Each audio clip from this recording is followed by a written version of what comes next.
Miami's a big us against the world. City, it's an us against the world. School, the football program is definitely us against the world. We all we got. You know, everybody's not going to love us. You know, that's where I came up with the hashtag Let's Be Jerks years ago when evaluating potential head coaching prospects. I wrote about Lane Kiffin and said, I mean, hey, let's lean into it. I'll be the bad guy. You don't gotta like me, but I'm gonna run the score. Jimmy Johnson, you had to like it, but we're gonna run the score. We're gonna run our offense. Why should our guys not pass the ball? Because they work as hard in practice and do it. Okay, I'm fine with that.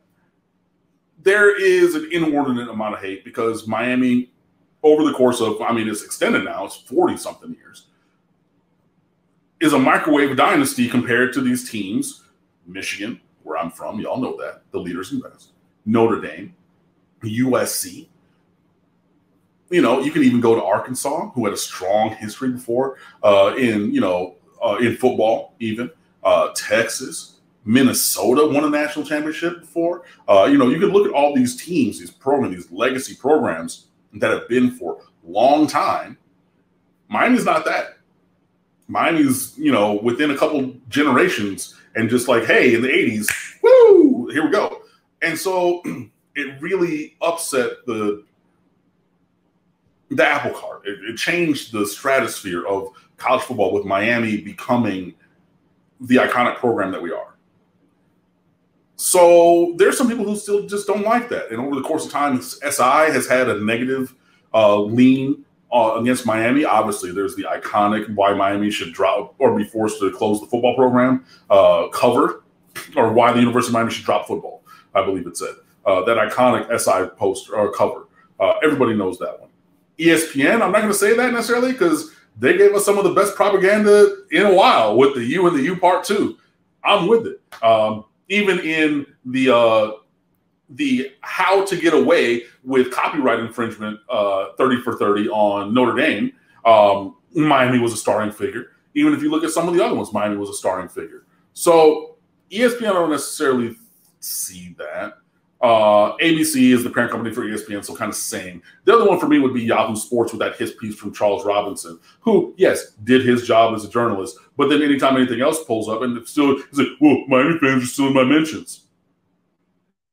You singled us out and like literally picked up like a pebble or a fleck of sand off the beach, but ignored the rest of the beach.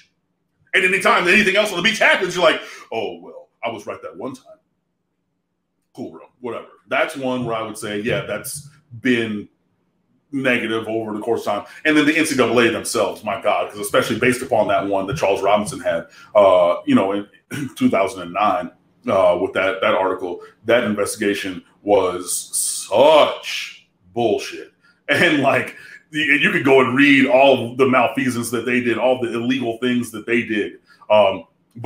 So there were illegal things and then things that ran counter to their bylaws. So they weren't necessarily illegal, but they went against the bylaws of the NCAA. So they violated their own terms and policies. And then they had things that were blatantly and verifiably illegal as well. So are there times that, like, yeah, there's been some negativity from the outside towards the program in a variety of ways, whether it's narrative in terms of the media or whether it's tangible in terms of the NCAA and investigations and, you know, trying to get their investigation because they want to have because if Miami would have gotten the death penalty for 2009, people still know about the SMU stuff. But if you talk about being a big game hunter and you got an empty wall behind you like this and you're trying to mount some logo or some head on we made an example of this school that will never be forgotten and you could have put an orange and green U up there, the NCAA, you wouldn't have been able to tell them nothing. Their entire existence would have been verified and solidified because of that one thing. So, yeah, there has been outside stuff. I don't know tangibly how damaging that's been to the football program. The school I mean, we're on another $1 billion fundraising campaign. Donna Shalala completed $2 billion fundraising campaigns when she was university president. I know that there's all kinds of other stuff that is ongoing. The university is still the highest ranked academic institution in the state of Florida, which I love, and it makes my degree even more valuable than it already was. So there have been some negative things for the football program that have not necessarily hit the university as a whole. So I'm not exactly 100% sure, 100%, excuse me, sure how much that has been a factor for why recruits went elsewhere. If you want to see, okay, what's the actual fallout?